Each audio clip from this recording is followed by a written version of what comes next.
আমি বলতে চাই আজকে আপনারা কি করে বলেন যে স্বৈরাচার শেখ হাসিনা আওয়ামী লীগ ওরা এই বাংলাদেশে আসার জন্য কি করে বলেন নির্বাচন করার জন্য আমাদের ছেলেদের বিচার না হওয়া পর্যন্ত কোন নির্বাচন হবে না।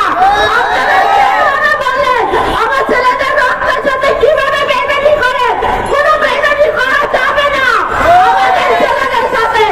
আপনারা আওয়ামী লীগে চিরতরে নির্দেশ করে দেন, চিরতরে নির্দেশ করে দেন যাতে এই স্বৈরাচার শেখ হাসিনা আওয়ামী লীগ যাতে বাংলাদেশে আর না আসতে পারে।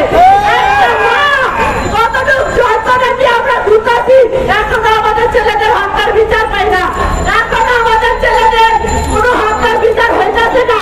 কেন কেন কোনো আসামি ধরা হইতেছে না? আমাদের ছেলেরা কি রক্ত দেয় নাই? এই স্বাধীন কিসের জন্য পাইছে? কিভাবে স্বাধীন পাইছে? এই শত শত মায়ের ছেলেদের রক্তের বিনিময়ে স্বাধীন পাইছে।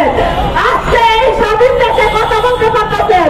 আপনারা একটু ভাবেন, আপনারা ভেবে দেখেন যে আপনারা এই রাস্তায় কখনো নামতে পারেন নাই, স্বাধীনভাবে কথা বলতে পারেন নাই, আপনারা কোনোদিনও এই মিছিল করতে পারেন নাই। আজকে আমাদের ছেলেদের রক্তের বিনিময়ে আজকে আপনারা বলতে পারছেন নির্বাচন। কিসের নির্বাচন? কিভাবে বলেন নির্বাচনের কথা? হ্যাঁ, আপনারা তো বেইমান, বেইমান ছাড়া কিছুই না। আমাদের ছেলেরা যে রক্ত দিচ্ছে এই রক্তের মূল্য কোনোদিন পাই না আমরা, এখনো কোনো বিচার পাইছি না, এখনো খুঁজি না আমাদের চোখের সামনে ঘুরে আমরা কতটুকু যন্ত্রণা দিয়ে ঘুমাই।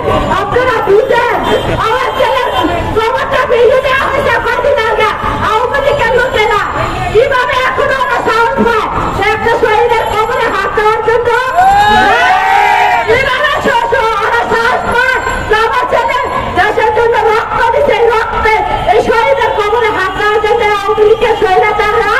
আবার আপনারা বলেন আওয়ামী লীগকে নির্বাচন করার জন্য আপনাদের কোনো আপত্তি নাই। কিভাবে বলেন বেইমান? আপনি কিভাবে এই রক্তের উপরে দাঁড়ায় চেয়ারে বসছেন? আপনি কি বুঝি নাই? হ্যাঁ, এই যে এক শহীদের যে ভোটকে দর্শন করা হয়েছে মেয়েকে